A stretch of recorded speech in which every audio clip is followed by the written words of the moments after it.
దేవుని బిడ్డలారా, ఈ దినము యెషయా 61:7 ధ్యానిద్దాం. మీ అవమానమునకు ప్రతిగా రెట్టింపు ఘనత కలుగును. దేవునికి మహిమ కలుగును గాక. దేవుని బిడ్డలారా, దేవుని కృప ఎంత గొప్పదో ఇక్కడ మనం చూస్తూ ఉన్నాం. ఎక్కడైతే అవమానం పొందుతామో దేవుడు అక్కడనే ఘనపరచాలని ఆశపడుతూ ఉంటాడు. ఎక్కడైతే నిందల పాలవుతామో అక్కడనే దేవుడు ఘనత ఇవ్వాలని ఆశపడుతూ ఉంటాడు.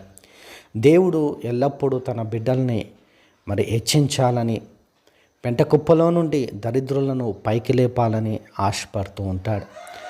నిజముగా ఈ దినాల్లో మనం చూసినట్లయితే ఏదైనా అవమానం కలిగినప్పుడు, ఏదైనా దుఃఖం కలిగినప్పుడు మనము చాలా బాధపడి కొన్నిసార్లు అక్కడి నుండి వెళ్ళిపోవాలని ఆశపడుతూ ఉంటాం.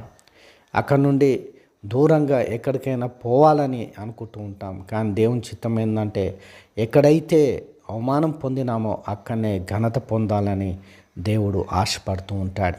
దేవుని బిడ్డలారా, ఒకవేళ ఆ పరిస్థితిలో ఉన్నట్లయితే ఎక్కడికి వెళ్ళకు, కానీ దేవుడు నేను అక్కడనే ఘనపరుస్తాడు.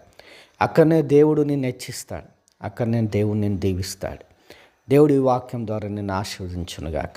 ఆమేన్.